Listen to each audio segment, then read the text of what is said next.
Израел го нападна Иран. Повеќе од 200 борбени авиони на воздухопловните сили ракетираа нуклеарни и воени постројки широм државата.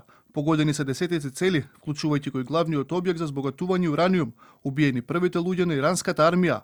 Од Тел Авив се заканија дека нападите ќе продолжат, се додека не се елиминира можноста Техеран да развие нуклеарно оружје. По очекување на реакцијата од иранската војска, израелците масовно купуваат храна и вода. Сите добиле инструкции да останат блиску до засолништата.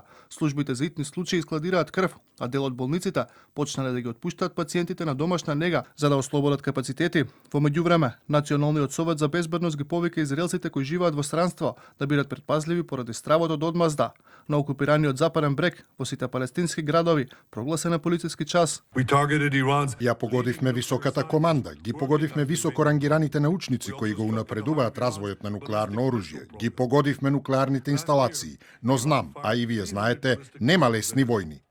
Иран веднаш возврати на нападите и лансираше преку 100 дронови кон Израел, голем дел од нив пресретнати уште пред да влезат во израелскиот воздушен простор.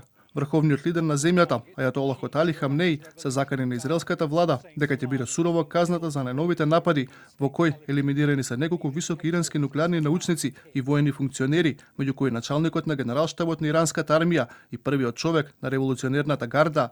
Убиени се и цивили, откако биле погодени неколку стамбени згради во престолнината. Утрово ционистичкиот режим ја ослободи својата зла и крвава рака во злосторството против Иран и ја откри својата подла природа. Со овој напад ционистичкиот режим си подготви горчлива судбина која дефинитивно ќе ја добие. Во меѓувреме, државниот секретар на САД Марко Рубио тврди дека земјата на никаков начин не е поврзана со нападот на Израел врз цели во Иран и дека Израел презел едностранни действија. Нападот го намали просторот за маневар на САД да обезберат согласност од Иран за запирање на неговата нуклеарна програма. Денеска Трамп побара од Техеран да се согласи на нуклеарен договор, бидејќи во спротивно ќе следат уште побрутални напади. Веќе имаше премногу смрт и уништување, но се уште има време да се стави крај, бидејќи следните планирани напади ќе бидат уште побрутални.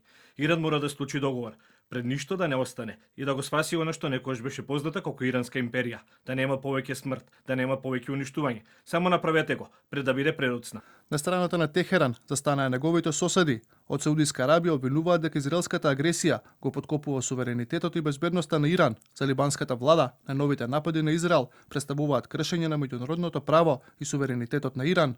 Голем број земји почнаа да ги повикуваат своите граѓани да го напуштат регионот. Од Македонското министерство за надворешни работи апелираат сите македонски државјани кои се наоѓаат на територијата на Израел и Иран да ги следат националните портали за итни случаи и строго да постапуваат согласно упатствата на надлежните институции.